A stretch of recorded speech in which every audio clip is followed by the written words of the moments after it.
हे कौन्ते, अब मैं तुमसे ज्ञानों में सर्वश्रेष्ठ उस परम ज्ञान को पुनः कहूंगा, जिसे जानने के बाद समस्त मुनियों ने परम सिद्धि प्राप्त की है।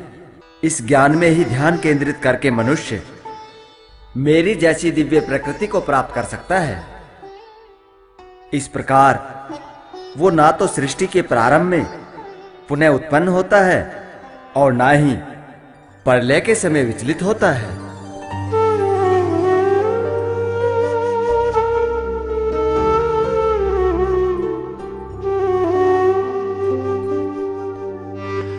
मैं ही पिता हूँ सब जीवों का, सब में मेरा ही अंश समाए।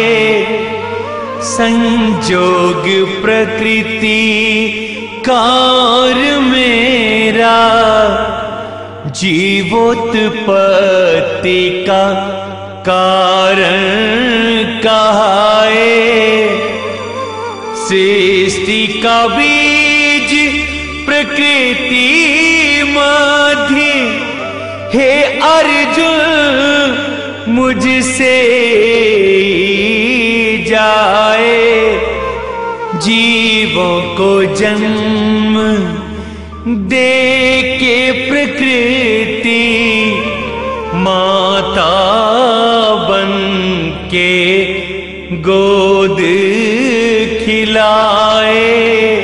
माता बन के गोद खिलाए।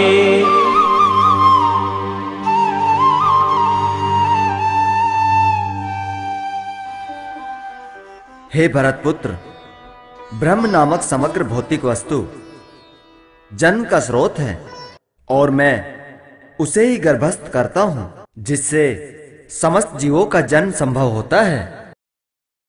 हे कुंती पुत्र, तुम ये समझ लो कि प्राणियों को प्रकृति अपने गर्भ में धारण करती है और मैं उस बीज को स्थापित करने वाला पिता हूं। तुम्हें तो ज्ञात है कि सतोगुण, रजोगुण एवं तमोगुण, इन तीनों से युक्त है प्रकृति।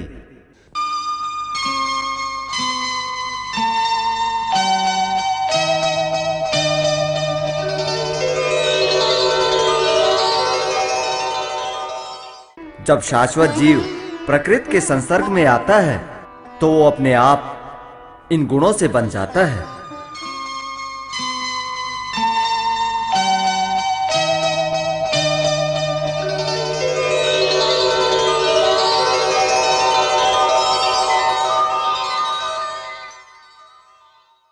हे निष्पाप, सतोगुण अन्य गुणों की अपेक्षा अधिक शुद्ध होने के कारण प्रकाश प्रदान करता है, साथ ही सभी पाप कर्मों से मुक्त भी करता है। इस गुण में स्थित व्यक्ति सुख तथा ज्ञान के भाव से बंधे होते हैं।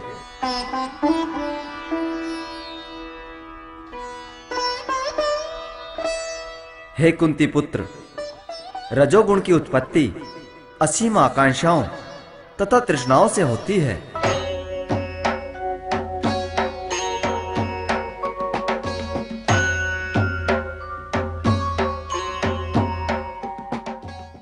इसी गुण के कारण देहधारी जीव सकाम कर्मों से बन जाता है, अर्थात कर्म के साथ फल की चाहत भी रखता है। हे भरतपुत्र, अब मैं तुम्हें तमोगुण के बारे में बताता हूं। अज्ञान से ही उसका जन्म होता है और यही सभी देहधारी जीवों का मोह है।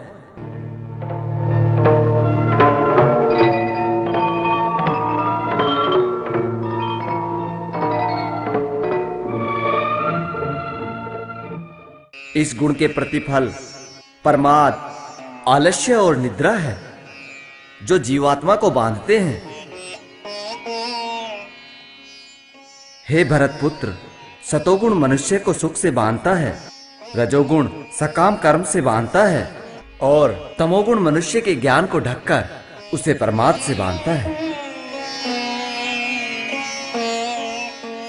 हे अर्जुन, तुम्हें मैं ये भी बता दूं, इन तीनों गुणों की स्थिति हमेशा बदलती रहती है। कभी सतोगुण बाकी दोनों गुणों को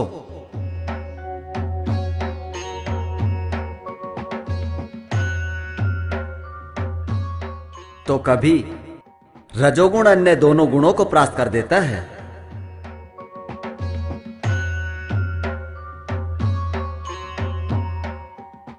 इसी तरह तमोगुण भी स्वयं को श्रेष्ठ दर्शाने के लिए स्पर्धा करता रहता है।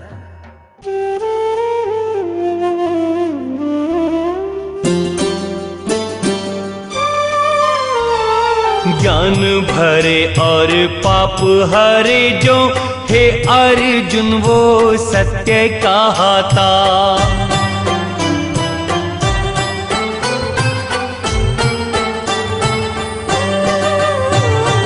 आकांक्षा और तृष्णा है अर्जुन, रजोगुण का गुण कहलाता।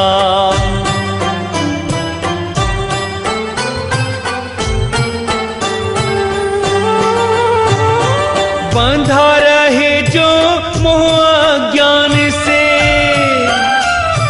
बंधा रहे जो मोह अज्ञान से, अर्जुन वो तामसी है कहाता। सुख है सतोगुण सा काम रजोगुण, तीजा तमोगुण पागल बनाता। सुख है सतोगुण सा काम रजोगुण, तीजा तमोगुण पागल बनाता। जब शरीर के सारे द्वार ज्ञान लोक से आलोकित हो जाए, तब सतोगुण की प्रधानता को अनुभव किया जा सकता है।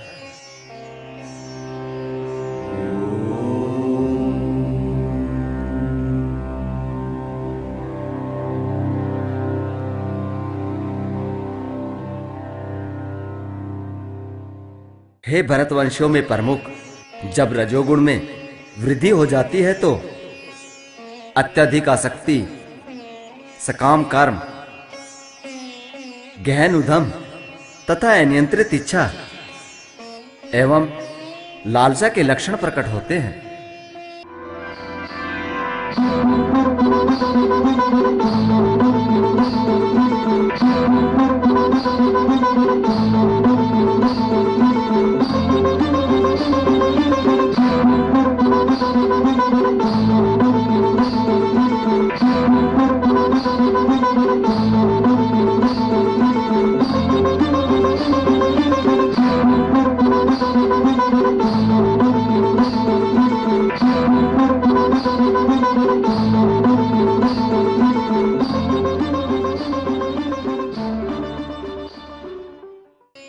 इसी तरह जब तमोगुण में वृद्धि हो जाती है तो हे कुरुपुत्र, अंधेरा, निष्क्रियता, प्रमाद एवं मोह उत्पन्न होता है।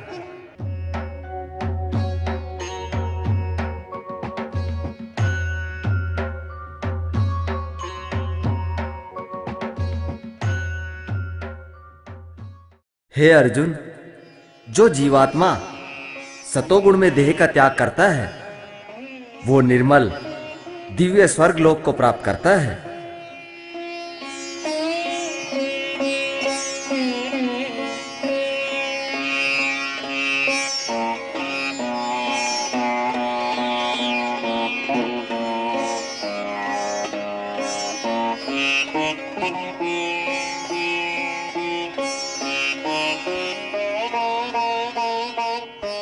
जो रजोगुण में देह त्यागता है, वो सकाम कर्मियों के बीच जन्म लेता है।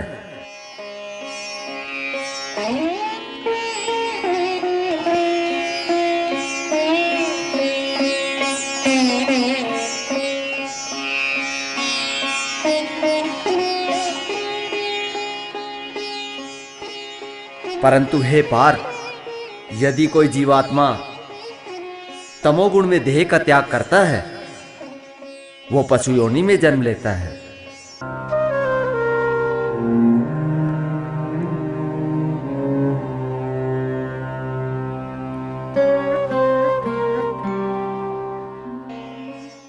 पुण्य कर्म का फल हमेशा शुद्ध और सात्विक होता है, लेकिन रजोगुण में जो कर्म संपन्न होते हैं उस कर्म का फल दुखदायी होता है।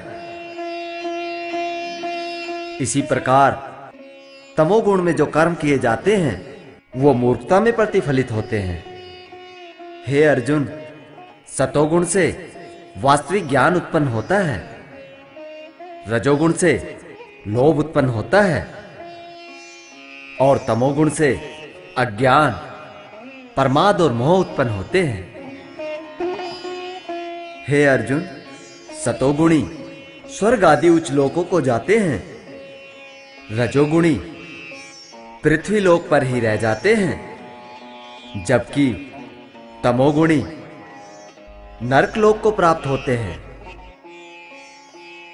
जब किसी को यह ज्ञात हो जाए कि सभी कार्यों में प्रकृति के तीनों गुणों के अलावा अन्य कोई कर्ता नहीं है, साथ ही वो ये भी जान ले कि परमेश्वर उन तीनों गुणों से ऊपर है, तो वो मेरे दिव्य स्वभाव को प्राप्त होता है।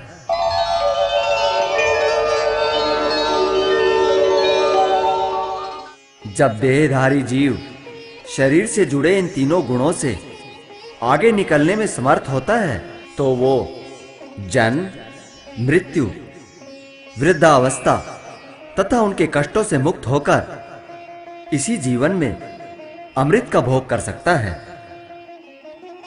भगवान, जो इन तीनों गुणों से परे है, वो किन लक्षणों के द्वारा जाना जाता है? उसका आचरण कैसा होता है? और कृपा कर हमें यह भी बताएं कि वो प्रकृति के गुणों को लांघकर आगे कैसे जाता है? हे अर्जुन, जो प्रकाश आसक्ति और मोह को सामने पाकर ना तो उसे घृणा करता है और ना ही उसके लुप्त हो जाने पर उसे पाने की इच्छा करता है,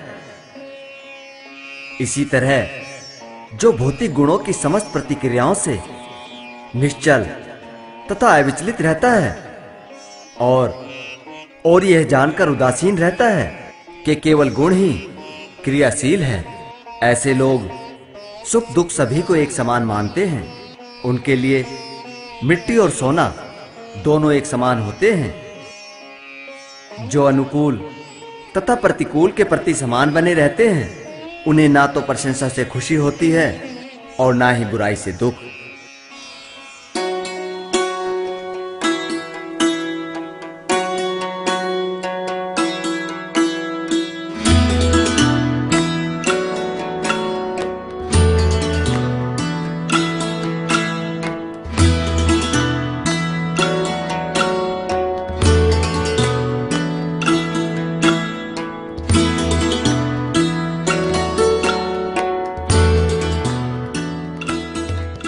जो शत्रु तथा मित्र के साथ समान व्यवहार करते हैं, जो भौतिक कार्यों का परित्याग कर देते हैं, उसे ही प्रकृति के गुणों से परे कहते हैं।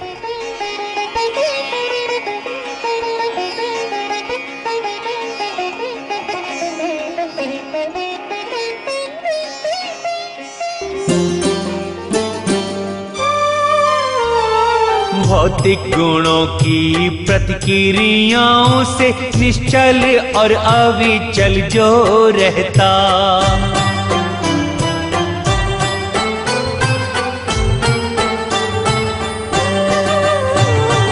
गुण ही सबका चरित्र बनाते, जान के जो ये उदासीन रहता।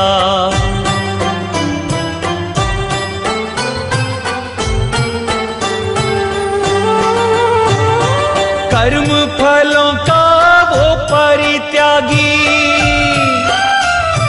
कर्म फलों का वो परित्यागी, प्रकृति के गुणों से मुक्त रहता।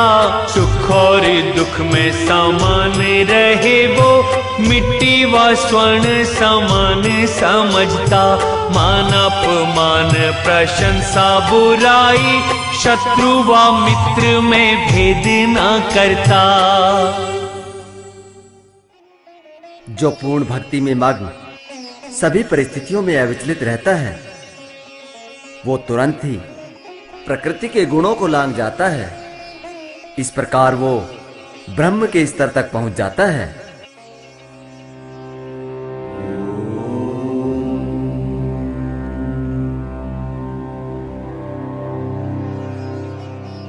मैं उस निराकार ब्रह्म का आश्रय हूं, जो अमर्त्य, अविनाशी और शाश्वत है, और यही चरम सुख का स्वाभाविक पद है।